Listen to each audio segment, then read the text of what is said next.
Gold, trusted gold buyers. మీరు తాకట్టు పెట్టిన బంగారాన్ని విడిపించి ఈ రోజు ఉన్న మార్కెట్ ధరకు కొనబడను.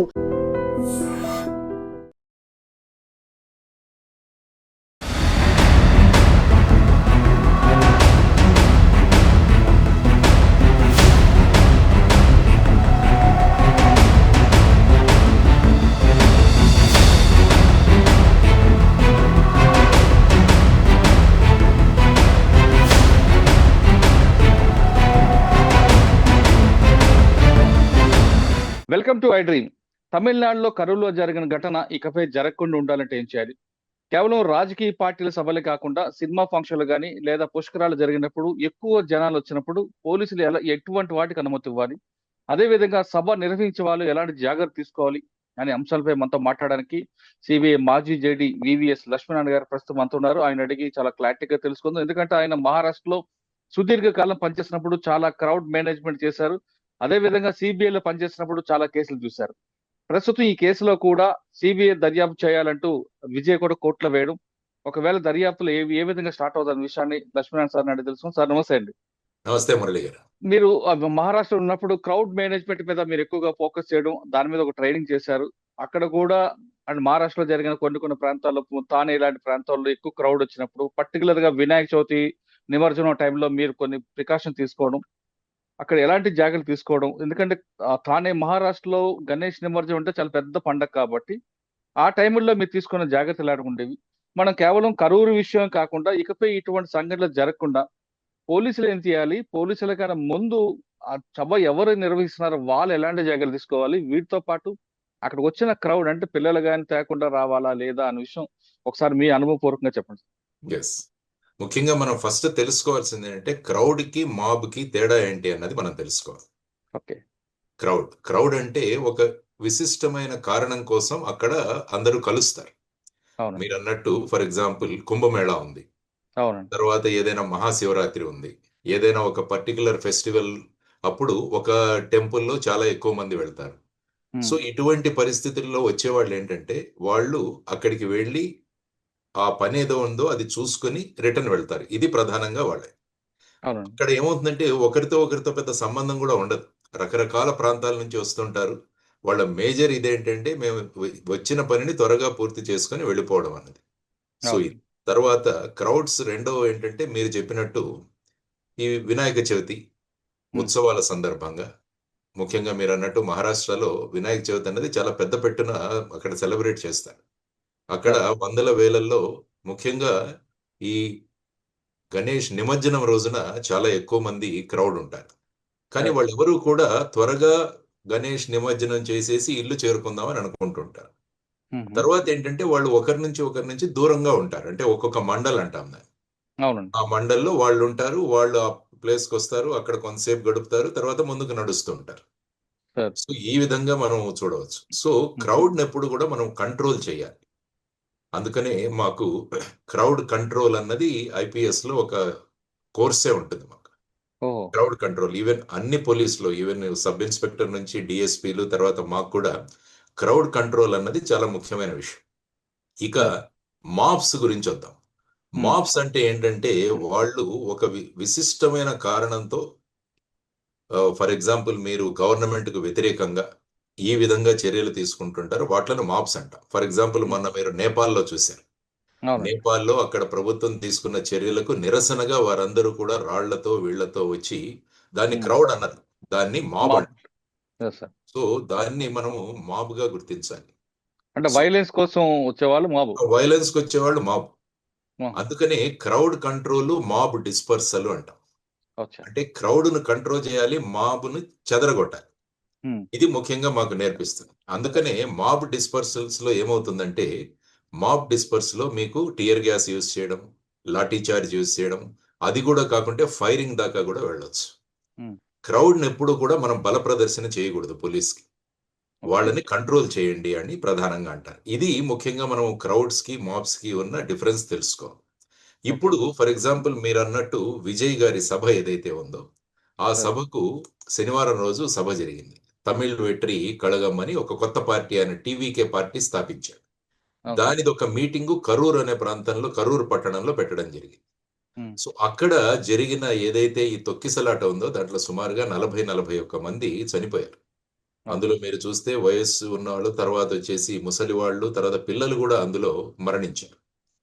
సో ఇలా మనం చూసుకుంటూ వెళ్తుంటే మరి ఈ కరూర్ అనాలిసిస్ మాత్రమే కాకుండా ఈ తొక్కిసలాటలు ఫారిన్ కంట్రీస్ లో కూడా జరిగాయి. మీరు ఒకసారి విదేశాల్లో చూస్తే అక్కడ ముఖ్యంగా ఫుట్బాల్ గ్రౌండ్స్ లో ఫుట్బాల్ మ్యాచ్ల తర్వాత జరుగుతాయి. మ్యాచ్ అయిపోయిన తర్వాత ఇంకా క్రౌడ్ గానే ఉంటారు వాళ్ళు, కానీ ఆ క్రౌడ్ వెళ్ళిపోతున్నప్పుడు అది సక్రమంగా ఉండదు. ఎందుకంటే ఒకరు గెలుస్తారు, ఒకరు ఓడిపోతారు, దాంతో నినాదాలు చేసుకుంటూ వెళ్ళిపోతుంటారు, త్వరగా బయటికి వెళ్తారు. దానివల్ల అనేక ప్రాంతాల్లో మీకు ఈ డెత్స్ కూడా సంభవించాయి, ముఖ్యంగా ఫారిన్ కంట్రీస్. తర్వాత ఏంటంటే ముఖ్యంగా హజ్ యాత్రకు చాలా మంది పెడుతుంటారు. అక్కడ ఏమవుతుందంటే ఏదైనా ఒక ఇన్సిడెంట్ జరిగినప్పుడు ఈ స్టాంపీడ్స్ జరుగుతాయి. అన్ని బాగా జరిగిపోతే ఏమీ జరగదు. మొన్న కుంభమేళాలో కూడా కొంత ప్రాంతంలో జరిగింది కొంతమంది. తర్వాత రైల్వే స్టేషన్ లో రైళ్ల కోసం వెయిట్ చేస్తూ కూడా ఒక సంఘటన జరిగింది మనకు. ఇక్కడ కూడా రీసెంట్ గా సినిమా దగ్గర కూడా జరిగింది. అల్లు అర్జున్ గారు వస్తారు, అక్కడ జరిగిన సందర్భంగా ఒక పిల్లవాడు ఐ థింక్ స్టిల్ ట్రీట్మెంట్ తీసుకుంటున్నాడు అనుకుంటాను. సో ఈ విధమైన పరిస్థితులు. తర్వాత మీరు చూసుకుంటే టెంపుల్స్ లో ఎప్పుడు జరుగుతుందంటే ఏదైనా ఒక సంఘటన జరుగుతుంది సడన్ గా. మీరు మహారాష్ట్ర గురించి మాట్లాడు కాబట్టి సాతారా జిల్లాలో మాండ్రాదేవి అని ఒక టెంపుల్. అక్కడ 2005వ సంవత్సరం అనుకుంటాను, 2003-5వ సంవత్సరంలో భక్తులు పెద్ద సంఖ్యలో వస్తారు. ఆ భక్తులందరూ కూడా నూనెను తీసుకెళ్తారు పైకి స్వామివారికి అర్పించడానికి. దానివల్ల ఏమవుతుంటే వెళుతున్నప్పుడు ఆ నూనె లీక్ అవుతూ ఉంటుంది. కాబట్టి ఆ మెట్ల మీదంతా కూడా జారుడు వాతావరణం ఏర్పడుతుంది. ఆ తర్వాత ఏంటంటే పైన ఒక సిలిండర్ అన్నది బ్లాస్ట్ అయింది. దాంతో ఒక్కసారి ప్రజలు ఇది అయిపోయి సుమారుగా 250 మంది చనిపోయారు. అయ్యో. మొన్న రీసెంట్ గా ఉజ్జయిన్ లో ఎప్పుడో పాతబడిన బావి ఏదో ఉంది, ఆ బావి సడన్ గా కొలాప్స్ అయింది. భక్తులందరూ కూడా పైన లైన్ లో ఉన్నారు. ఆ బావి కొలాప్స్ అవడం వల్ల కొంతమంది పడ్డారు. దాంతో తొక్కిసలాట మొదలైంది. అందువల్ల శబరిమల కూడా అదే ఒక యాక్సిడెంట్ జరిగింది. మీరు ఒకసారి చూసుకుంటే యాక్సిడెంట్ జరిగి చీకటి లో అందరూ వచ్చేసి మళ్ళా తొక్కిసలాట జరిగింది. సో ఈ విధంగా ధార్మిక స్థలాలలో జరిగే తొక్కిసలాటలో సడన్ గా ఏదైనా ఇన్సిడెంట్ జరగడం వల్ల ఇది జరుగుతూ ఉంటుంది. తర్వాత కొన్ని క్రౌడ్స్ మాప్స్ గా కూడా కన్వర్ట్ అవుతాయి. ఫర్ ఎగ్జాంపుల్ ఒక పర్టికులర్ విషయం మీద ఫర్ ఎగ్జాంపుల్ కలెక్టర్ ఆఫీస్ ముందు వాళ్ళు కూర్చొని ధర్నా చేయాలనుకున్నారు. ఆ తరువాత అక్కడ ఉన్న వాతావరణం ఏమైందంటే అది మళ్ళా నినాదాలు ఇవన్నీ లేచి అది మాబ్ గా మారచ్చు. తర్వాత మీరు ఫర్ ఎగ్జాంపుల్ చూసుకుంటే హైదరాబాద్ లో రైతులు ఐ థింక్ ఫ్రీ ఎలక్ట్రిసిటీ కోసం వారందరూ కూడా పెద్ద పెట్టున ఒక క్రౌడ్ గానే వచ్చారు, కానీ ఆ తర్వాత అది మాబ్ గా కన్వర్ట్ అయింది. దాని మీద మళ్ళీ ఫైరింగ్ జరపాల్సి వచ్చింది బషీర్బాగ్ దగ్గర. సో ఇవన్నీ ఘటనలు ఎందుకు చెబుతున్నానంటే క్రౌడ్ కి మాబ్ కు ఉన్న తేడా ఏంటి అని చెప్తున్నా. సో ఇప్పుడు ఈ పార్శ్వభూమిలో ఈ బ్యాక్గ్రౌండ్ లో మనం కరూరులో జరిగిన అనాలిసిస్ ఒకసారి విశ్లేషిద్దాం. ముఖ్యంగా ఏంటంటే అక్కడ ఆర్గనైజర్స్ సుమారుగా 10,000 మంది వస్తారు అని చెప్పేసి వాళ్ళకి చెప్తారు. మామూలుగా ఎలా ఉంటుందంటే ఆర్గనైజర్స్ ని మేము అడుగుతాం పర్మిషన్ కోసం వచ్చినప్పుడు ఎంతమంది వస్తారు అని అడుగుతాం. వాళ్ళు ఒక నెంబర్ చెబుతారు. ఆ నెంబర్ చెప్పిన తర్వాత వాళ్ళ దగ్గర నుంచి ఇన్ రైటింగ్ మేము రాసుకుంటాం ఇంతమంది వస్తారు. జనరల్ గా అక్కడ క్రౌడ్లను కంట్రోల్ చేయడము, వాలంటీర్స్ పెట్టడము, వాళ్ళకు నీళ్లు ఇవ్వడము, కుర్చీలు అరేంజ్ చేయడము, స్టేజ్ అరేంజ్ చేయడము, ఇదంతా కూడా ఆర్గనైజర్స్ చేయాలి. సో ఆ విధమైన కండిషన్స్ లో మనం పర్మిషన్ ఇస్తాం అనమాట సాధారణంగా పోలీస్. సార్ పర్మిషన్ మీరు అన్నట్లుగా ఒక 10,000 మంది హాజరయ్యారని పర్మిషన్ ఇచ్చారనుకోండి, ఆ గ్రౌండ్ ఎంత ఉంది దాని తగ్గట్టు కెపాసిటీ ఉందో కూడా వెరిఫై చేస్తారా? డెఫినెట్ గా. ఎందుకంటే గ్రౌండ్స్ లో పెట్టేదైతే ఏమవుతుందంటే ఎంత కెపాసిటీ ఏంటి ఫర్ ఎగ్జాంపుల్ చూసి దాన్ని బట్టి పర్మిషన్ ఇస్తాం. కొద్దిగా స్పిల్ అవ్వచ్చు దానికన్నా, కానీ హోల్ రెస్పాన్సిబిలిటీ ఆర్గనైజర్స్ మీద వేస్తాం. ఆ తర్వాత ఏంటంటే దాన్ని చూసుకుని ఎంతమంది పోలీసులను డిప్లాయ్ చేయాలన్నది డిసైడ్ చేస్తారు అక్కడ లోకల్. ఫర్ ఎగ్జాంపుల్ ఇక్కడ 10,000 మంది వస్తారని చెప్పడం జరిగింది, కానీ ఇందులో ఏంటంటే కరూరు పట్టణం అన్నది చాలా కంజెస్టెడ్ పట్టణం. దానివల్ల ఏంటంటే ఊరి బయట పర్మిషన్స్ ఇస్తుంటారు దీనికి. ముఖ్యంగా విజయ్ గారికి తీసుకుంటే అది ఒక సభ కాదు, రోడ్ షో లాంటిది. ఈ మధ్య రోడ్ షోలు ఎక్కువైపోయాయి. ఇంతకుముందు కేవలం సభలు జరిగేవి. ఇప్పుడు ఏంటంటే 2 కిలోమీటర్లు 3 కిలోమీటర్లు రోడ్ షోలు జరుగుతాయి. కానీ జనరల్ గా ఏంటంటే యాజ్ ఎ పోలీస్ మేము ఏమనుకుంటామంటే అందరూ ఒక చోటికి రావడం కన్నా రోడ్ షో ఇస్ బెటర్. ఎందుకంటే ఎక్కడక్కడ డివైడ్ అయిపోతారు. వీళ్ళు వెళుతుంటారు, వీళ్ళు టటాలు చేతులు చెప్తూ ఊపుతుంటారు. ఉంటారు. తర్వాత ఏదో అవును. వీళ్ళకి హారాలు విసురుతూ ఉంటారు ఇవి. కానీ అదే క్రౌడ్ గనక ఒక చోట అవుతే ఏదైనా చిన్న ఇన్సిడెంట్ జరిగినా కూడా అది ఒక తొక్కిసలాటకు దారి తీసే ప్రమాదం ఉంటుంది. హుహు. ఫర్ ఎగ్జాంపుల్ క్రౌడ్‌లో ఒక చిన్న పాము వచ్చిందనుకోండి. అవునండి. గందరగోళం. తర్వాత పామొచ్చినా పర్వాలేదు, రాకపోయినా పుకారు రాకపోయినా పెట్టినా చాలు. చిన్న ఈ అలా వచ్చిందన్న ఒక చిన్న వదంతి గాని, ఏదైనా రూమర్ వచ్చినా ప్రజలు వెళ్ళిపోతారు అక్కడి నుంచి. అవును. అంటే తొక్కిసలాట జరుగుతుంది. త్వరగా బయటపడాలి అన్నది. అవును. చిన్న టపాకాయ పేలినా, ఏదైనా జరిగినా కూడా పెద్ద ప్రమాదాలుంటాయి. దానివల్ల ఏం చేస్తామంటే బ్యారికేడింగ్స్‌గా డివైడ్ చేస్తాం పెద్ద క్రౌడ్ వచ్చినప్పుడు. అంటే అచ్చా! ఒక్కొక్క సెక్టర్‌ని డివైడ్ చేస్తాం. నేనెందుకంటే మహారాష్ట్రలో దసరా ఉత్సవం అన్నది అందులో ఇంతకుముందు బాలాసాహెబ్ ఠాకరే వచ్చి అక్కడ ఆయన స్పీచ్ ఇచ్చేవాడు శివాజీ మైదాన్. శివాజీ అచ్చా! గ్రౌండ్స్. అక్కడ నేను ఆ! డీసీపీగా ఉండేవాడిని. ఆ! అప్పుడు నాకు చెప్పారు ఫస్ట్ టైమ్ వెళ్ళినప్పుడు చెప్పారు. "సార్ ఇంతమంది వస్తారు. సుమారు 1,00,000 మంది వస్తారు." సో అప్పుడు మేమేం డిసైడ్ చేశామంటే బ్యానర్సు, ప్లకార్డ్సు విపరీతంగా తయారు చేయించాం ఆ రోజు. హుహు. అంటే అటువంటి ప్రదేశాలకొచ్చినప్పుడు ఎక్కడికి వెళ్ళాలి? ఎలా వెళ్ళాలి? ఎటు బయటికి వెళ్ళాలి? అన్న డైరెక్షనల్ సైన్స్ అన్నవి వాళ్ళకి కావాలి. హుహు. లేకుంటే ప్రతి ఒక్కరు గుమ్మికూడి అడుగుతుంటారు. మేము ఎక్కడికి వెళ్ళాలి? అక్కడికి వెళ్ళాలి. ఆసారి సుమారుగా 5,000 ప్లకార్డ్స్ తయారు చేసి మేమక్కడ పెట్టించాం. హుహు. దానివల్ల వచ్చిన ప్రతి ఒక్కరు నా సీట్ ఎక్కడ? నేను ఎక్కడికి వెళ్ళాలి? ఏ మార్గంలో వెళ్ళాలనేది స్పష్టంగా తెలిసింది. వెళ్లారు, సభకు అటెండ్ అయ్యారు. మళ్ళా రిటర్న్ గూడా వచ్చారు. హ్మ్. తిరిగిపోయింది. ఇంకొకసారి నాందేడ్‌లో ఉన్నప్పుడు సుమారుగా 10,00,000 మంది ఒక క్రౌడ్ గూడా జరిగింది. హుహు. సో, అక్కడ గూడా తగిన జాగ్రత్తలు తీసుకోవాలి. ఎందుకంటే police planning is very important. Planning అన్నది ఎంతమందొస్తారు? అక్కడ ఏం జరగొచ్చు? అది జరగకుండా మనం ఏం చేయాలి అని ముందే నిర్ణయం తీసుకోవాలి. హుహు. ఫర్ ఎగ్జాంపుల్ ఇప్పుడు కరూర్ ఘటనకొద్దాం. అందులో షూర్. విజయ్ గారికి రోడ్ షో పర్మిషన్ ఇవ్వడం జరిగింది. 10,000 వస్తామని పర్మిషన్ జరిగింది. ఆయన ఐ థింక్ సుమారుగా మార్నింగ్ 11కో, 12కో ఆయన రావాలనుకుంటాను అక్కడికి. అవును. కానీ 4 ఆయన అవర్స్ లేట్ అయింది. వచ్చేసరికి సాయంత్రం 7 గంటలయింది. దాంతో ఏమైందంటే మన సౌత్ ఇండియాలో ముఖ్యంగా సినిమా వాళ్ళను డెమి గాడ్స్‌గా ట్రీట్ చేస్తాం మనం. ఆ! సినిమా హ్మ్. యాక్టర్ వస్తున్నారంటే చాలు ఇంకా ఎందుకంటే వాళ్ళెప్పుడూ తెర మీద కనపడుతుంటారు. తెర మీద వ్యక్తిని ఒకసారి లైవ్‌లో చూద్దామని అంటుంటారు. అవును. సో, ఈ లైవ్‌లో చూడడం అన్నది ఒక పర్టిక్యులర్ ఫినామినా అది. దాంట్లో అందులో ఏమైంది సార్ పర్టిక్యులర్‌గా తమిళనాడు లాంటి ఏరియాలో వాళ్ళకి బతికుండగానే గుళ్ళు గూడా కడతారు. ఆ! అంటే అదే అంటున్నాను. డెమిగాడ్ ఆ! అని అందుకనే వాడాను నేను. ఆ! అంటే ఈ సినిమా నటులు సినిమాల్లో నటిస్తున్నారని తెలుసు. వాళ్ళేం హ్మ్. జీవించట్లేదు. నిజ జీవితం అవును. వేరేగా ఉంటుంది. హ్మ్. సినిమాల్లో నటిస్తారు ఆ కథను బట్టి. అవును. సో, అటువంటి వాళ్ళని కూడా ఎందుకంటే ఆ విధంగా క్రేజ్ ఉంది సౌత్ ఇండియాలో. అందుకనే సినిమా నటులు, ముఖ్యమంత్రులు వీరు గూడా అయ్యే పరిస్థితి కేవలం సౌత్ ఇండియాలోనే కనిపిస్తుంది. మీకు వేరే చోట కనిపించదు. సో, అవును. అటువంటి ఫ్యాన్ ఫాలోయింగ్ ఉంటుంది. ఆ హ్మ్. తర్వాత ఏంటంటే ఆయన రావడం లేట్ అయింది. దానితో ఏంటంటే క్రౌడ్ జనరల్‌గా ఇంక్రీజ్ ఎక్కువ పోగవ్వడం మొదలుపెట్టారు. ఆ తర్వాత కరూర్‌లో శనివారం అన్నది మీరు తమిళనాడులో చూస్తుంటే అది పేమెంట్ డే. ఓహో! శనివారం ఆ వీక్‌కొచ్చే పేమెంట్స్ చేస్తారక్కడ. అచ్చా! దానివల్ల ఏంటంటే ఆ ఫ్యాక్టరీసు, చిన్న చిన్న మిల్స్ వీటిలలో పనిచేసే వాళ్ళందరూ కూడా అక్కడ పేమెంట్ కోసం వచ్చారు ఆ రోజు. హుహు. సో, పేమెంట్‌లు తీసుకున్న తర్వాత ఏమైందంటే వీరందరూ గూడా అయ్యో! విజయ్ వస్తున్నాడని తెలిసింది. అందరూ అక్కడికి చేరారు.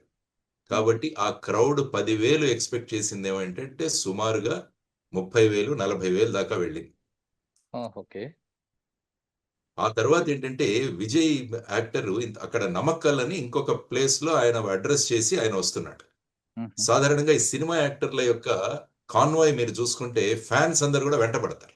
హ్మ్. అంటే వాళ్ళ కాన్వాయ్ ఉంటుంది గానీ, అక్కడ ఉన్న ఫాన్స్ అందరూ గూడా వాళ్ళ మోటార్ సైకిళ్ళ మీద జెండాలు ఇవన్నీ అవునండి. తగిలించుకొని వాళ్ళతో వస్తారు. దాంతో హ్మ్. విజయ్ అక్కడికి చేరేసరికి ఆల్రెడీ ఉన్నవాళ్ళు, తర్వాత బయట నుంచి వచ్చిన వాళ్ళు. వీళ్ళందరూ గూడా అయ్యారు. దాంతో ఏమైందంటే, ఆ నమక్కల్లు, ఈరోడ్ రోడ్ మొత్తం నిండిపోయింది. ఓకే. తర్వాత ఉదయం 11 నుంచి వెయిట్ చేస్తున్నారు. హ్మ్. తమిళనాడులో మీరు ఇప్పుడు గూడా చూసినా చాలా టెంపరేచర్ చాలా ఎక్కువుంటుందక్కడ. హ్మ్. అందరూ ఈ చెమటలతో, వీట్లతో, తర్వాత క్రౌడ్‌తో, తర్వాత పెద్ద పెద్ద లౌడ్ స్పీకర్‌లతో పాటలు ఇవన్నీ పెడతారు. సో, ఇటువంటి పరిస్థితుల్లో ఆయనొస్తాడక్కడికి. వచ్చిన తర్వాత ఆయన ఈ క్యారవాన్ అంటాం మేము. అవును. క్యారవాన్. ఈ క్యారవాన్ వచ్చేసి ఆ రోడ్‌లో సగం స్పేస్ అదే ఆక్యుపై చేస్తది. అవును. అంటే ఆల్రెడీ అక్కడంతా జనాలున్నారు. ఈ అవును. క్యారవాన్ వచ్చేసరికి ఏమైందంటే అందరూ జనాలు పక్కకి జరగాలి గదా! దాంతో ఏమేంటంటే తొక్కిసలాట మొదలైంది. అంటే ఒకరికొకరికి ఎంత దగ్గరగా వచ్చేసారంటే ఇక ఊపిరాడని పరిస్థితులు గూడా మొదలయ్యాయి. అదే రోడ్ ఏమో 60 ఫీట్ ఉందండి, అంతే, బస్ ఏమో 40 ఫీట్ 40 ఉంటుంటది. ఫీట్. కాబట్టి వాళ్ళు మిగతా దాంట్లో అందరూ వచ్చి దాంతో ఏం చేశారు, చాలా మంది చెట్ల మీద ఎక్కారు. సాధారణంగా ఈ పెద్ద పెద్ద సభల్లో ఈ సార్ మనం ఈ సౌండ్ బాక్సులు పెట్టుంటాం ఒక స్పీకర్ స్టాండ్, బాక్స్. దాని మీద ఎక్కుతారు వాళ్ళు. ఓ చాలా సభల్లో చూడండి స్పీకర్స్ మొదట అక్కడి నుంచి దిగండి దిగండి అంటుంటారు అందరు. అవును మీరు అవును జనరల్ గా అబ్జర్వ్ చేయండి, ఎందుకంటే అవును నేను అవును. బీయింగ్ ఫ్రమ్ పోలీస్ బ్యాక్గ్రౌండ్ ఈ పెద్ద సభలను నేను అబ్జర్వ్ చేస్తుంటా. అదే లైట్లు ఏమవుతుంది, పెట్టే స్టాండ్లు కూడా లైట్లు ఎక్కుతుంటారండి. పెట్టలే స్టాండ్ మీద ఎక్కుతారు, అవును. ఎందుకంటే పైనుంచి వాళ్ళ ఫేవరెట్ హీరోని చూడాలని చెప్పేసి. లేకుంటే అక్కడ చెట్లు ఉంటే చెట్లు ఎక్కుతారు, బిల్డింగ్లు ఉంటే బిల్డింగ్ల మీద ఎక్కుతారు. ఇవన్నీ జరిగింది. అక్కడ కూడా కరూరులో కూడా 2-3 చెట్ల మీద చాలా మంది ఎక్కారు. ఓకే. ఆ తరువాత ఆయన మాట్లాడడం మొదలు పెడితే అక్కడ సడన్ గా ఒక అరగంట పవర్ కట్ అయిందని విన్నాను నేను. మ్హూ. పవర్ కట్ ఇప్పుడు యాక్చువల్ గా విజయ్ గారు చేస్తున్న కంప్లైంట్ ఏంటంటే ఈ పవర్ కట్ కావాలని ప్రభుత్వం చేయించిందని ఆయన ఒక కంప్లైంట్, అవునండి, ఆయన ఎలిగేషన్ పెట్టారు. అలిగేషన్ ఒకటి పెట్టారు. అవును తర్వాత ఏంటంటే అక్కడ స్టోన్ పెల్టింగ్ జరిగిందని కూడా ఆయన ఒక అలిగేషన్. అవును. తర్వాత పోలీసులు లాఠీ చార్జ్ చేశారని ఇంకొక అలిగేషన్. ఈ 3 అవును. అలిగేషన్స్ విజయ్ పెట్టారు. కాబట్టి అరగంట పవర్ కట్ అవ్వడము, ఆ తర్వాత ఏంటంటే ఆ చెట్లు 2 పడ్డాయని కూడా చెప్పారు. ఎవరైతే ఈ అవును ఫ్యాన్స్ ఎక్కారో అవునండి. అవి పడ్డాయి. తర్వాత ఏంటంటే వాటర్ బాటిల్స్ డిస్ట్రిబ్యూట్ చేయడం మొదలు పెట్టారని. ఉమ్. ఏమవుతుందంటే వాటర్ బాటిల్ నాకు వస్తుందో లేదో అన్న ఆతృతతో చాలా మంది ఈ తొక్కిసలాటకు దారితీశారు. సో దానికన్నా ముందు సార్ విజయ్ కూడా పై నుండి వాటర్ బాటిల్ ఇవ్వడం స్టార్ట్ చేశారు, విజువల్స్ లో కనిపిస్తుంది. అదొకటి, ఎందుకంటే వేడి ఉంది ఇదంతా అంటారు. ఆ. ఎందుకంటే ఈ సినిమా వాళ్ళు క్రౌడ్ కి they play to the crowd gallery. అంటే వాళ్ళు సినిమాల్లో ఇమీడియట్ గా ఇచ్చేయాలి కదా, వాళ్ళు హీరోలు కాబట్టి పరిస్థితిని వెంటనే చక్కదిద్దాలన్న మైండ్ సెట్ ఉంటుందేమో వాళ్ళకి. అవును. కాబట్టి ఆ వాటర్ బాటిల్స్ విసిరారని మీరు అంటున్నారు కాబట్టి ఇటువంటి జరగడానికి కూడా అవకాశం ఉంది. ఉమ్. ఎందుకంటే లాస్ట్ టైమే మీరు చూసుకుంటే విజయ్ ఒక సభలో ఫ్యాన్స్ అన్న కారవాన్ మీద ఎక్కడానికి ప్రయత్నించారు. అవును ప్రయత్నిస్తే వాళ్ళ బౌన్సర్లు వాళ్ళని కింద పడేస్తే ఒకతనికి ప్రమాదమే, అతను కేసు కూడా పెట్టాడు వాళ్ళ మీద. అవును. సో ఇటువంటివన్నీ తెలుస్తున్నప్పుడు అక్కడ పోలీస్ డేవిడ్సన్ గారని అడిషనల్ డీజీ గారు, ఆయన కూడా మీడియాతో మాట్లాడడం నేను చూశాను. ఉమ్. ఆయన ఏం చెప్పారంటే సుమారుగా 500 పోలీసులు మేము డిప్లాయ్ చేశాం. తర్వాత 10,000 అనుకున్నది సుమారుగా 30,000-40,000 అయింది. ఈయన లేటుగా రావడం, ఉమ్. ఇవన్నీ కారణాల వల్ల తర్వాత మిగతా ఫ్యాక్టర్స్ ఏవైతే ఉన్నాయో వాటి వల్ల తొక్కిసలాట జరిగి, ఈవెన్ ఆ తొక్కిసలాట సీన్స్ మీరు చూస్తున్నా కూడా అక్కడి నుంచి తప్పించుకోవడానికి వాళ్ళు ఏం చేశారంటే పక్కనున్న గుడిసెల్లోకి వెళ్ళి దాని నుంచి బయటకు వచ్చారు. అవును. గుడిసెలు కొన్ని ఉన్నాయి పక్కన. చూసాను సో వాటిలలో చూసాను. దూరి వాటిల కప్పు మీద నుంచి బయటపడ్డారు. అంటే అవును. తొక్కిసలాట జరిగినప్పుడు ఏమవుతుందంటే ఫైనల్ గా ఏం చేస్తామో అన్నది తెలియదు. అక్కడి నుంచి బయటపడాలి ఎలా. దానిలో ముఖ్యంగా ఏమైందంటే ఏజ్డ్ పర్సన్స్, పిల్లలు, మహిళలు వీళ్ళు ప్రధానంగా అక్కడ దాంట్లో చిక్కుంటారు. ఉమ్. చిక్కుని ఆ విధమైన పరిస్థితులకు వాళ్ళకి ఏర్పడుతుంది. సో ఓకే ఇది ప్రధానంగా మనం చూడాల్సిన అంశం. So sir. వీటన్నిటి పరిస్థితులలో ఆ. ఇది జరిగినదన్నది పేపర్‌లో వచ్చిన రిపోర్ట్స్ ఏదైతే ఉన్నాయో దాన్ని బట్టి జరిగిన ఇది. తర్వాత ఆయన మైక్ సిస్టమ్ ఏదైతే ఉందో అది కూడా సరిగ్గా పనిచేయలేదన్నారు. దానివల్ల ఏంటంటే చివరిలో ఉన్న వాళ్ళకి ఆయన ఏం మాట్లాడుతుంటో వాళ్ళకు సరిగా అర్థం కాకపోవడం వల్ల వాళ్ళందరూ కూడా ఏం చేశారంటే ముందుకు వెళితే వినపడుతుంది అని చెప్పేసి వాళ్ళు కూడా ముందుకు రావడం మొదలుపెట్టారు. అవును. తర్వాత వచ్చేసి ఒక అంబులెన్స్ అక్కడి నుంచి వెళుతున్నప్పుడు ఉమ్. విజయ్ ఫ్యాన్స్ కూడా, ఎందుకంటే అంబులెన్స్ రాగానే మళ్ళా స్పేస్ ఆక్యుపై అవుతది అక్కడ. అవును. దానివల్ల మళ్ళా వాళ్ళు గొడవ పెట్టడం మొదలుపెట్టారు అన్నది మొదలైంది. కాబట్టి ఇవన్నీ ఓకే కూడా ఏమైందని ఫైనల్ గా ఎంక్వైరీ జరిగితే అందులో మనకు తెలిసే అవకాశం ఉంది. సార్. సార్ ఐ థింక్ ఇటువంటి సంఘటనలు యాహ్! ఇటువంటి సంఘటనలు మన కేవలం కరూరే కాకుండా మన కుంభమేళా జరిగింది, పుష్కరాలు ఆ! జరిగింది, సుదర్శన్ థియేటర్ దగ్గర జరిగింది, ఆ! గుంటూరులో చీరల పంపిణీ, అంటే ఎక్కడైతే మీరు అంటే క్రౌడ్ వస్తారో అక్కడ హ్మ్. ఇటువంటి సంఘటనలు జరుగుతుంటాయి. అవును. ఇటువంటి సంఘటనలు మనకు చాలా ఎగ్జాంపుల్స్ వస్తున్నా పోలీస్ ఆఫీసర్లు ఎలాంటి దానికి పర్మిషన్ తీయాలి, అదేవిధంగా ఆర్గనైజర్ ఎలాంటి జాగ్రత్త తీసుకోవాలి. నెంబర్ 3 పబ్లిక్ కూడా వాళ్ళ రెస్పాన్సిబిలిటీ కూడా ఉంది. చిన్న పిల్లలు తీసుకురావడం ఇటువంటి విషయాల్లో వాళ్ళు చనిపోవడం అనేది ఒక బాధాకర విషయం. హ్మ్. ఈ ముగ్గురు ఏం చేయాలంటారు ఇకపై ఇటువంటి జరగకుండా ఉండాలంటే? ఇప్పుడు ఎలా అవుతుందో ఫర్ ఎగ్జాంపుల్ పోలీసుకి పర్మిషన్ ఇవ్వలేదనుకుందాం. అవును. వెంటనే దాన్ని పొలిటికల్ దీంట్లో మార్చేస్తారు. మార్చేస్తారు. టీవీకి కొత్త పార్టీ వచ్చింది కాబట్టి పర్మిషన్ ఇవ్వట్లేదు. వాళ్ళు డీఎంకే పార్టీలకు పర్మిషన్లు ఇస్తున్నారు. కాబట్టి ఇది ఉమ్. కక్ష సాధింపు చర్య అంటారు.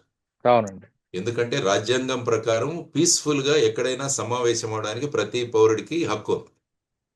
అందువల్ల ఏంటంటే అంటే ఈ కేవలం రాజకీయ పార్టీ కాకుండా సార్ పుష్కరాలప్పుడు గాని, ఇటీవల ఎప్పుడైనా తిరుమలలో జరిగినప్పుడు గాని, అంటే పోలీస్ ఏం చేయాలి, ఆర్గనైజర్ ఏం చేయాలి, పబ్లిక్ ఏం చేయాలి? ఏంటంటే అన్నీ ప్రశాంతంగా జరిగిపోతే ఏమీ జరగవు. ఏమవుతుందంటే ఎక్కడైనా ఒక హిండరెన్స్ వస్తే, ఫర్ ఎగ్జాంపుల్ తిరుపతిలో మీరు చూసుకుంటే వాళ్ళని ఒక గార్డెన్ లో చాలాసేపు కూర్చోబెట్టారు, ఆ టికెట్లు ఏవో ఇస్తామని చెప్పేసి. అదే మీరు వచ్చిన వాళ్ళకు వచ్చినట్లు టికెట్లు ఇచ్చేస్తుంటే వెళ్ళిపోతారు కదా, అంత మాబు అక్కడ క్రౌడ్ ఏర్పడదు కదా. అంటే అక్కడ ఒక ఇన్సిడెంట్ జరిగింది సార్. గేట్ ఒకటి కాకుండా కంపార్ట్మెంట్ సిస్టమ్ పెట్టకుండా ఒకేసారి విడిచిపెట్టడం, ఆ వాక్ టైం అనేది తక్కువ అవడంతో అక్కడ అది జరిగింది. అంటే మీరు అన్నట్లుగా ఒక్కొక్క ఇన్సిడెంట్ కి ఒక్కొక్క రీజన్ కనిపిస్తుంటది. కానీ నేను అడుగుతుంది ఏంటంటే సార్, ఇకపై జరగకుండా ఉండాలంటే ఎవరు ప్రాణం అనేది పోలీస్ ఏం చేయాలి, ఆర్గనైజర్ ఏం చేయాలి, పబ్లిక్ ఏం చేయాలి? పోలీసులు ముఖ్యంగా ఏం చేయాలంటే అక్కడ ఏ విధమైన ప్రమాదం జరుగుతుందని ముందే అంచనా వేయాలి. రైట్, ఇది కరెక్ట్ సార్. ఇది ఏమవుతుంది అని అవును, ఇవన్నీ కూడా అంచనా వేసుకోవచ్చు. ఎందుకంటే మనకు అనేక సంవత్సరాల అనుభవం ఉంది కాబట్టి ఇంతకు ముందు జరిగిన ఇన్సిడెంట్స్ ఇవన్నీ తీసుకొని ఏం చేయాలంటే ఇవన్నీ కూడా ఈ హోంవర్క్ అన్నది జరగాలి. రొటీన్ గా ఇచ్చేసాం అనుకోండి, అప్పుడు పెద్దగా ఇక్కడ 500 మందిని పంపించేసేయండి అంటాడు.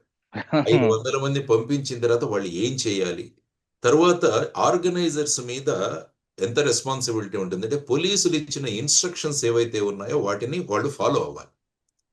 ఫర్ ఎగ్జాంపుల్ మీరు బ్యారికేడ్స్ పెట్టండి, లేకుంటే వాటర్ సప్లై ఇక్కడ పెట్టండి, లేకుంటే మైక్ సిస్టమ్ ఇలా పెట్టండి. ఒక్కొక్కసారి ఏమవుతుందంటే పవర్ ఫెయిల్యూర్ వల్ల కూడా ఇది జరుగుతుంది కాబట్టి జనరేటర్ సిస్టమ్ ఒకటి పెట్టండి. ఇవన్నీ కూడా ఇన్స్ట్రక్షన్స్ లో ఉంటాయి. అందువల్ల ఆర్గనైజర్స్ ఏంటంటే ఫైనల్ గా వాళ్ళ చేతులు ఎత్తేస్తారు, ఇంకా మేమేమి ఇంత క్రౌడ్ వచ్చింది మేమేం కంట్రోల్ చేయలేము. అందుకని ఇప్పుడు ఏమైంది, ఫైనల్ గా కేసు వచ్చేసి ఆర్గనైజర్స్ మీదే బుక్ అయింది అక్కడ. ఎందుకంటే ఆర్గనైజర్ ఒక నిర్లక్ష్యత వల్ల ఇది జరిగింది అని చెప్పేసి. తర్వాత మీరు అన్నట్టు ప్రజలు ఏం చేయాలి అని చెప్పాను కదా. ప్రజలు రాజకీయ నాయకుల పార్టీలు ప్రోగ్రాంలు ఏవైనా వాళ్ళని తరలిస్తారు బస్సుల్లోనూ ట్రక్కుల్లోనూ డబ్బులు ఇచ్చి. ఎందుకంటే వీళ్ళ మొహాలు చూడడానికి మళ్ళా వీళ్ళకి డబ్బులు ఇస్తే తప్ప రారు, ఎందుకంటే ఇవి చూసిన మొహాలే కాబట్టి. కాబట్టి కొత్త మొహం ఏదైనా వస్తుంది, అది కూడా ఫిలిం బ్యాక్గ్రౌండ్ తో ఉన్న వ్యక్తి అనేసరికి ఏమవుతుందంటే పోలీసులకు ఈ యాంటెన్నా వెలగాలి. అంటే అక్కడ ప్రజలు డబ్బులు ఇచ్చి తీసుకురావాల్సిన అవసరమే ఉండదు వాళ్ళకి. అందుకని చాలా ప్రోగ్రాంలో ఈ సినిమా వాళ్ళని కూడా ఇన్వైట్ చేస్తుంటారు, అంటే వాళ్ళ కోసం వస్తారని చెప్పేసి. సో అది అంచనా వేసుకుంటూ మనం ఎంతమంది రావచ్చు సుమారుగా అన్నది కూడా అంచనా వేయాలి. దీన్ని ఇంటెలిజెన్స్ అంటారు. క్రౌడ్ ఇంటెలిజెన్స్ కూడా పోలీసులు ముందే పికప్ చేసుకోవాలి. కానీ పబ్లిక్ ఏంటంటే వాళ్ళని నియంత్రించడం కూడా చాలా కష్టం. ఫర్ ఎగ్జాంపుల్ శనివారం ఈ పర్మిషన్ అడిగారు కాబట్టి శనివారం పేమెంట్స్ డే ఉంటుంది కాబట్టి క్రౌడ్ ఎక్కువగా వచ్చే అవకాశం ఉందని పోలీస్ డినై చేయొచ్చు. మీరు శనివారం కాదు ఇంకొక రోజు పెట్టుకోండి. ఎందుకంటే మామూలు రోజు పెడితే ఏముందంటే ప్రతి ఒక్కరు వాళ్ళ ఈ ఫ్యాక్టరీస్ లో వీటిలో బిజీగా ఉంటారు. ఇది పేమెంట్ డే హాలిడే అవడం వల్ల అందరూ అక్కడికి వచ్చారు. ఇవన్నీ కూడా ఏంటంటే ముందు మనం అనలైజ్ చేసుకోవాలి. తర్వాత ప్రజలు కూడా జాగ్రత్త వహించాలి. ఎందుకంటే ఇన్ని సంఘటనలు జరుగుతున్నాయి కదా మనం. కానీ ఎలా ఉంటుందంటే హ్యూమన్ సైకాలజీ ఎలా ఉంటుందంటే మనకు తప్ప మిగతా వాళ్ళకు జరుగుతుంది అన్నది హ్యూమన్ సైకాలజీ. అందుకనే మీరు యక్ష ప్రశ్నల్లో చూసుకున్నా కూడా యక్షుడు అడుగుతాడు ధర్మరాజు, నీకు అతి ఆశ్చర్యం కలిగించే విషయం ఏంటంటే మనిషికి తెలుసు తను చనిపోతాడని, కానీ తను కాదు పక్కవాడే చనిపోతాడని అనుకుంటాడని అంటే. సో ఇది జనరల్ గా హ్యూమన్ సైకాలజీ. సో ఇది అవ్వదు అన్న కాన్సెప్ట్ తో వస్తారు. తర్వాత ఈ ఫిలిం వాళ్ళు ఉన్నారు కాబట్టి వాళ్ళని చూడాలన్న ఒక తపనతో వస్తారు. సో ఈ ఫ్యాక్టర్స్ అన్ని అనలైజ్ చేసుకొని హోంవర్క్ బాగా జరగాలి, పోలీస్ హోంవర్క్ బాగా జరగాలి. తర్వాత స్ట్రిక్ట్ గా నిర్ణయం తీసుకోవాలి. ఫర్ ఎగ్జాంపుల్ మీరు రూలింగ్ పార్టీకి అక్కడే పర్మిషన్ ఇచ్చి అపోజిషన్ పార్టీలకు అక్కడ ఇవ్వకుంటే ఏమవుతుందంటే మళ్ళీ ఇటు lead to political controversy. So already మేము ఏం చేసేవాళ్ళం అంటే మహారాష్ట్రలో కొన్ని ప్లేసెస్ ను ఆల్రెడీ ఐడెంటిఫై చేసేవాళ్ళం. ఇక్కడ మాత్రమే ఇస్తాం పర్మిషన్, మిగతా చోట్ల ఇవ్వం. మేబీ రాజకీయ పార్టీ కావచ్చు, లేకుంటే ఏదైనా ఫంక్షన్ కావచ్చు. సో ఆ విధంగా స్ట్రిక్ట్ గా ఇంప్లిమెంట్ చేయడం అన్నది చాలా ఇంపార్టెంట్ అయిన విషయం. సో ఒకరికి ఒక రకంగా ఇంకొకరికి ఇప్పుడు చూస్తే ఈ పళనిస్వామి గారు కూడా అదే మాట్లాడుతున్నారు. మాకు ఈ విధంగా అదే డిఎంకే అయితే 1000 మంది పోలీసులను పెట్టేవాళ్ళు అక్కడ. ఎందుకంటే అంతమంది వచ్చిన తర్వాత పోలీస్ కూడా పెద్ద చేసేది ఏమీ ఉండదు. జనరల్ గా పోలీస్ కూడా ఏం చేయాలంటే ఒక కమాండింగ్ పొజిషన్ లో ఉండాలి పోలీస్ కంట్రోల్ చేయడానికి. ఇప్పుడు ఏమవుతుందంటే ఆ క్రౌడ్ లో మనం కూడా కలిసిపోతే ఏమవుతుంది, ఎవరి మాట వినరు. అందుకని ఏంటంటే వాచ్ టవర్స్ అన్నది ఏర్పాటు చేస్తాం మేము మహారాష్ట్ర. అంటే ఒక వాచ్ టవర్స్ పెట్టి అందులో పైన పోలీసులు కింద చూస్తుంటారు ఏం జరుగుతుందో, బైనాక్యులర్స్ గానీ డ్రోన్ గానీ. తర్వాత చిన్న కమాండ్ సెంటర్ ఒకటి ఏర్పాటు చేస్తాం, అంటే క్రౌడ్ ని స్టడీ చేయడానికి ఎక్కడైనా డిస్టర్బెన్స్ జరుగుతుందా, ఎవరైనా యాంటీ సోషల్ ఎలిమెంట్స్, ఎందుకంటే యాంటీ సోషల్ ఎలిమెంట్స్ కూడా ఇందులో వాడు చైన్ స్నాచింగ్లు, పిక్ పాకెటింగ్స్, ఇవి కూడా చాలా మంది వాళ్ళు దూరుతారు అందులో. సో ఇవన్నీ కూడా మనం క్యాటర్ చేసుకొని ఆ పర్మిషన్స్ అన్నది ఇవ్వాల్సిన అవసరం అంట. కాబట్టి ఇది చాలా దురదృష్టకరమైన సంఘటన ఏదైతే జరిగిందో. ప్రతి స్టాంపీడు అలాంటి సంఘటన. ఎందుకంటే వాళ్ళకి ఏ విధమైన ఇంటెన్షన్ లేని వాళ్ళు జస్ట్ పార్టిసిపేట్ చేద్దామన్న వచ్చిన వాళ్ళు ప్రాణాలు పోవడం అంటే అది చాలా సీరియస్ గా మనం అంతా తీసుకోవాలి. సో ఇది పోలీసుల ప్లానింగ్, తర్వాత organizers responsibility and public role అని నేను అనుకుంటాను. మురళి గారు. ఓకే సార్, కరూరులో జరిగిన ఘటనపై ఇందాక విజయ్ చెప్తున్నట్లుగా ఇందులో కాన్స్పిరసీ ఉంది, పోలీసే కావాలని చేశారు అని కోర్టులో పిటిషన్ వేశారు. ఒకవేళ కోర్టు, మదురై కోర్టు సిబిఐ గానీ ఇస్తే సిబిఐ ఏ విధంగా వస్తుంది? కాన్స్పిరసీ దీంట్లో వస్తారా, లేదా యాక్సిడెంట్ దీంట్లో ఆ కోణంలో చూస్తారా? జనరల్ గా ఏమవుతుందంటే ఐ థింక్ స్టాలిన్ గారు ఆల్రెడీ ఒక జ్యుడిషియల్ ఎంక్వైరీ జరిపించాలని నిర్ణయం తీసుకున్నారని నేను విన్నాను. రిటైర్డ్ జడ్జితో చేయించాలని చెప్పి విన్నాను. కాబట్టి ఆల్రెడీ ఒక రిటైర్డ్ జడ్జితో చేయిస్తున్నారు కాబట్టి మదురై హైకోర్టు ఈ పిటిషన్ ని ఎంతవరకు తీసుకుంటున్నది అనేది I have my own doubts. Okay, రేపు ఫర్ ఎగ్జాంపుల్ సిబిఐకి ఇన్వెస్టిగేట్ చేయమన్నా కూడా సిబిఐ ఈ కంప్లైంట్ ను యాజ్ ఇట్ ఈజ్ ఎఫ్ఐఆర్ గా కన్వర్ట్ చేస్తుంది. ఎఫ్ఐఆర్ లో ఉన్నవి నిజమా లేదా అన్నది తరువాత విషయం. ఎఫ్ఐఆర్ వచ్చిన తర్వాత అందులో అసత్యాలు ఉన్నా కూడా రిజిస్టర్ చేయాల్సిన బాధ్యత పోలీసు. ఇదే లలిత కుమారి వర్సెస్ స్టేట్ ఆఫ్ యూపీలో సుప్రీంకోర్టు చెప్పిన నిర్ణయం. అది నిజమా కాదా అన్నది తర్వాత ఇన్వెస్టిగేషన్ లో తేల్చాలి. కానీ ఎఫ్ఐఆర్ లో కాగ్నిజబుల్ అఫెన్స్ గురించి మీకు కంప్లైంట్ వస్తే you have to register, there is no other go for you. So ఇప్పుడు విజయ్ గారి కంప్లైంట్ మీద గనక సిబిఐకి ఆర్డర్ చేస్తే విజయ్ గారి కంప్లైంటే ఎఫ్ఐఆర్ అవుతుంది. ఆ తర్వాత ఇన్వెస్టిగేషన్ జరుగుతుంది. అంటే కాన్స్పిరసీ థియరీ మీరు ఏదైతే అన్నారు దాని మీద ఇన్వెస్టిగేషన్ జరుగుతుంది. అది ఇంకో ఫైనల్ క్వశ్చన్ అండి. ఇదే విధంగా సుదర్శన్ రెడ్డి గారి ఇష్యూ జరిగినప్పుడు అల్లు అర్జున్ మీద A1 గా పెట్టి కేసు రిజిస్టర్ చేశారు, అరెస్ట్ చేశారు. ఇప్పుడు ఇక్కడ ఆర్గనైజర్ పెట్టారు, కానీ ఆర్గనైజర్ వచ్చింది ఎవరి ద్వారా వచ్చారంటే ఇవాళ విజయ్ ద్వారా వచ్చారు. కాబట్టి ఇందులో కూడా విజయ్ని పెడతారా, లేదు పొలిటికల్ గేమ్ ఆడే అవకాశం ఉందంటారు? అంటే ఇప్పుడు ఏంటంటే విజయ్ని అరెస్ట్ చేయాలని చెప్పేసి మొత్తం కరూరు నగరంలో మొత్తం పోస్టర్లు ఈ రోజు పెట్టారని చెప్పి నేను విన్నాను. అవునండి, మా అబ్బాయి తమిళనాడులో పనిచేస్తారు కాబట్టి నేను అక్కడి నుంచి విషయాలు తెలుసుకుంటుంటా. పోస్టర్లు అన్ని వచ్చాయి. ఎందుకంటే ఇది ఏమవుతుందంటే ఎవరికి ఇంటెన్షన్ లేదు ఈ విధంగా చేయాలని. So it is a rash and negligent act. 304A ఒకప్పుడు, 304A ఒకప్పుడు, ఇప్పుడు మారింది 105 అయింది. తర్వాత ఏంటంటే ఇంకోటి culpable homicide not amounting to murder అని ఇంకోటి ఉంది. 304 అంటే ఏంటంటే ఇటువంటి పరిస్థితులు జరిగితే మనుషులు చనిపోతారని తెలిసినా కూడా వాళ్ళు చేశారు కాబట్టి వాళ్ళకు మర్డర్ చేయాలన్న అభిప్రాయం లేదు. కానీ ఇది జరిగిందని అటువంటి కేసులు కూడా పెట్టే అవకాశం ఉంది. సాధారణంగా కోర్టులు వాటిని యాక్సెప్ట్ చేయదు. సో జనరల్ గా ఇది ర్యాష్ అండ్ నెగ్లిజెంట్ యాక్ట్ కిందే వస్తుంది. సో ఆ విధంగా కేసు పెట్టి చేసేది ఉంది. కాబట్టి విజయ్ పాత్ర ఏంటి అన్నది కూడా చూడాలి. అంటే ఇందులో ఇంటెన్షన్ ఏమీ ఉండదు. ఫర్ ఎగ్జాంపుల్ యాక్సిడెంట్ జరిగింది అనుకోండి, రోడ్డు మీద డ్రైవర్ కావాలని యాక్సిడెంట్ చేయాలనుకోడు కదా, జరిగిపోయింది. కాబట్టి it's a rash and negligent act. ఇది కూడా అలాంటిది. కాబట్టి ఆ విధంగా మేబీ అక్కడ డిపెండింగ్ ఆన్ దిస్ థింగ్ అక్కడ ఉన్న పరిస్థితుల్లో ర్యాష్ అండ్ నెగ్లిజెంట్ యాక్ట్ లో ఈయన కూడా లేట్ గా రావడము, ఇవన్నీ కూడా మీరు అన్నట్టు ఆ బాటిల్స్ విసరములు, ఇవన్నీ కూడా ఆ విజువల్ ఎవిడెన్స్ ఏదైనా ప్రూవ్ అయితే ఆయన మీద కూడా కేసు ఎక్స్టెండ్ అయ్యే అవకాశం ఉంది. There is a possibility. Okay sir, final గా చెప్పండి, ఇకపై జరగకుండాలంటే పోలీసు రోల్ ఒకటే ఉందంటారా, ఆర్గనైజర్ రోల్ కూడా ఉందంటారా? సమిష్టిగా పోలీసులు మరియు ఆర్గనైజర్స్ అన్నవి చేయాలి.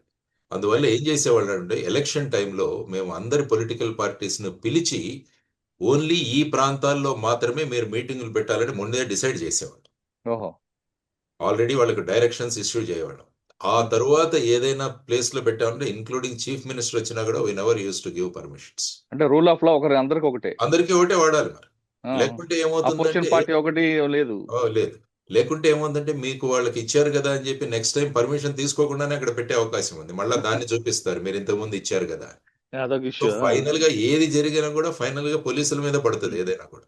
కాబట్టి పోలీసులు ఇటువంటి సంఘటనలు జరగకుండా ముందే హోంవర్క్ చేసి ఏ విధంగా చేయాలి అని ఆర్గనైజర్స్ ను కాన్ఫిడెన్స్ లోకి తీసుకొని, ఆర్గనైజర్స్ కూడా మేము జనరల్ గా ఏం చేసామంటే ఆర్గనైజర్స్ వాలంటీర్స్ అందరికి ఒక డ్రెస్ పెట్టండి అనేవాళ్ళు. ఎందుకంటే ఆ క్రౌడ్ లో తెలియదు కదా, మీ వాలంటీర్స్ అందరికి ఒక జాకెట్ ఏదో ఒకటి ఇవ్వండి. సో దట్ ఏంటంటే ప్రజలకు తెలుస్తుంది వెనకాల వాలంటీర్ అని రాయమని. సో ఏదైనా ఉంటే అతన్ని అడుగుతారు. అవును. సో ఈ విధంగా క్రౌడ్ కి మినిమం డిస్టర్బెన్స్ అవుతూ, నేను అందుకనే ఆ ప్లకార్డ్స్ అని చెప్పాను బాలాసాహెబ్ ఠాకరే గారిది. అసలు ఆ రోజు దసరా జరిగిన తర్వాత నాకు బాలాసాహెబ్ ఠాకరే గారి ఆఫీస్ నుంచి కూడా ఫోన్ వచ్చింది.